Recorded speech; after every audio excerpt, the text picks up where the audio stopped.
Let's pivot and talk a little bit about Trump here. So, man, I cannot keep up with his excuse around the tariffs. Like, he was still saying the other day, like, actually, it's not going to raise prices. That's not even true. The companies are going to eat it, and China's going to pay it, and it's not even going to impact the prices. I heard him say that the other day, but then he also said something quite different, which I don't know about you, Crystal, but I think that this clip that we're about to watch is, like, this can be used in attack ads. Like, this is going to go down in history, this thing he said here, as, like, one of the, along with Liquidation Day, one of the primary moments of, like, this was the undoing of Trump. The fact that he actually opened his mouth and uttered these words. Yeah, absolutely. Let's go ahead and take a listen to that. They made $1 trillion with Biden, $1 trillion, even $1.1 trillion with Biden selling us stuff. Much of it we don't need. You know, somebody said, oh, the shelves are going to be open. Well, maybe the children will have $2 instead of $30, you know, and maybe the $2 will cost a couple of bucks more than they would normally. But we're not talking about something that we have to go out of our way. They have ships that are loaded up with stuff, much of which, not all of it, but much of which we don't need. Maybe the children will have $2 instead of $30, and they're going to cost more. That's an insane comment. That is an insane comment, because in this country, we've had massive inflation when it comes to housing, education, and healthcare, things that are crucial for living. Those prices have skyrocketed so much that they're largely out of reach for a lot of people, right?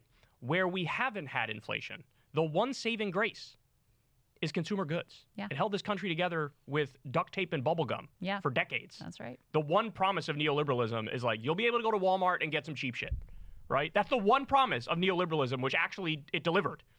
So now he has no plan to reduce the cost of education. In fact, that's going up. Healthcare, that's going to go up too. Housing, that's going to go up way more because of the tariffs. So you're going to have this massive inflation in all these incredible staple areas for life. And now he's saying, maybe your kid will have $2 instead of 30?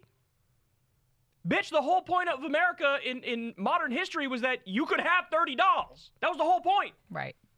Like, this is political suicide that we're witnessing right here. Imagine Bernie Sanders saying something like that. Oh, Imagine my anyone God. on the left. I mean, remember, the CIA would have cooed him already. Oh, forget about it. I mean, even when there was a suggestion, if there's even a whiff of Americans may have to, like, you know, I'm thinking about the Green New Deal, may have to, like, eat a little less beef or something. Oh, my God. Like, to give up something that Americans are accustomed to having and gain nothing else. Nothing's being gained. That's the thing, is, like, if your pitch was, okay, everybody gets healthcare. Yes, things are going to be more expensive, right? Your kids are not going to have rooms overflowing with toys. They're going to have a few things, but they're going to be made by Americans, and the wages are going to be higher, and you're going to have union jobs, and you're going to have healthcare, and we're going to build on affordable housing. You're going to be able to afford a home.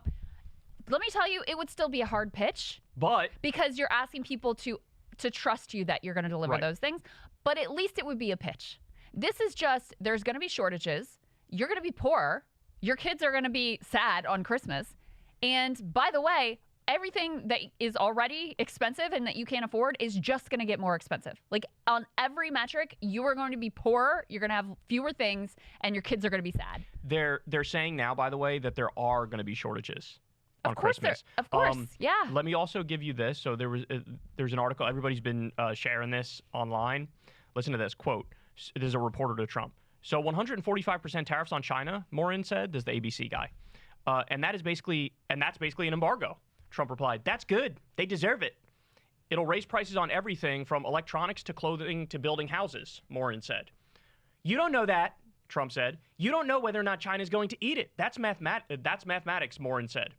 China will probably eat those tariffs, says Trump. So again, we're talking about literally one day apart. He's saying, actually, we don't even know if prices are going to go up. We don't even know if there's going to be shortages. Actually, China's going to send all the same goods and they'll eat it. So maybe prices won't even go up. And then the next day, he's like, yeah, maybe your kid will have $2 instead of 30 because prices are going up. Like, right. I can't. It's just like with the base where it's like, art of the deal, this is going to be great for American manufacturers. When the tariffs are on, this is going to be great for American workers. When they're off, art of the deal. Right. Just go back, forth, back, forth, back, forth. I've never seen such a schizophrenic movement.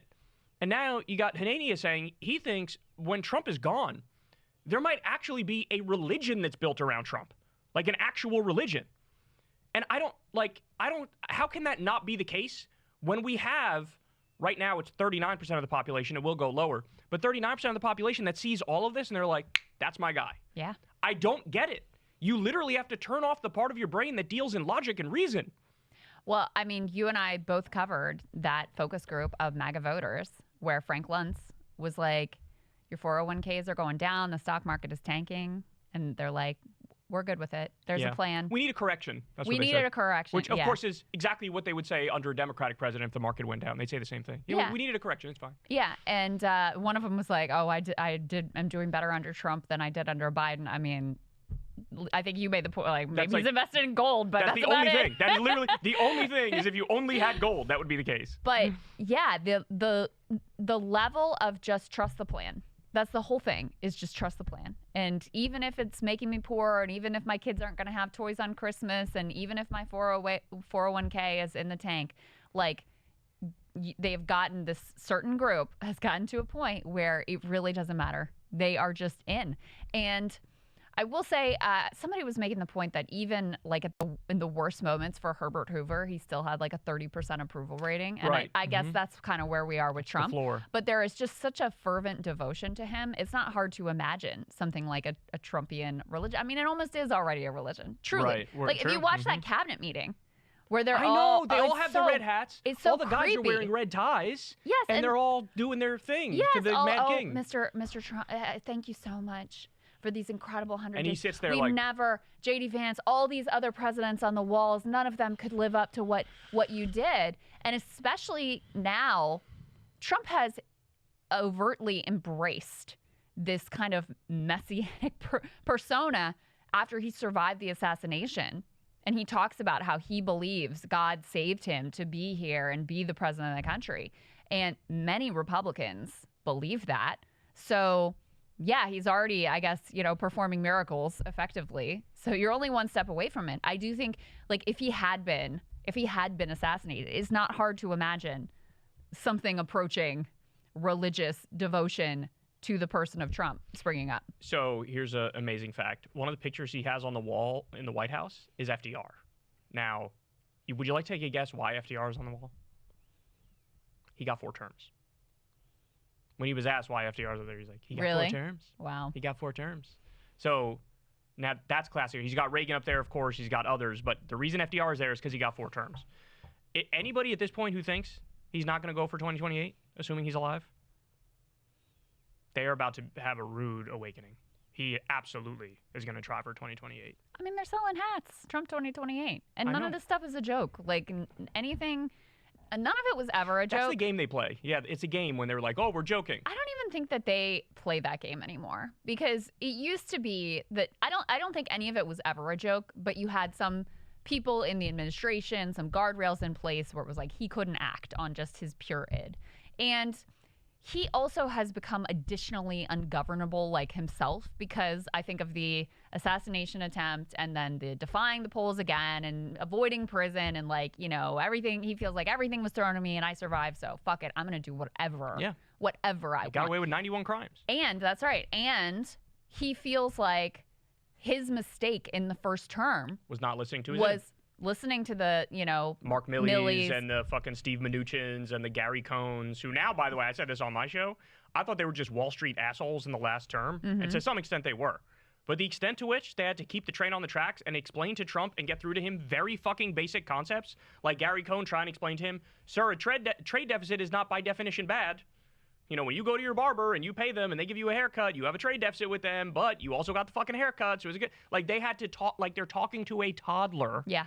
And some of them had to just basically, like, Trump would say some shit and they'd be like, okay, and then they just wouldn't do it. Right. And that would save us. Right. And now, when you see fucking Hegseth in the Oval Office, you see Kristi Noem and Pam Bondi, you're looking around like, oh my God, we are so cooked. Yeah. We're so cooked. Well, and that was the intent of, during the time when Biden was in office, they were planning to make sure that no one would ever tell him no again, that there would be nothing to constrain him. And that was part of the core of Project 2025, because it's not just Trump who has this theory of like the mistakes in the first term were that I didn't trust my answer, that I wasn't Trump enough, that I didn't do, go far enough in, whatever, the program with those shooting protesters in the leg or whatever, or with the tariffs, same thing.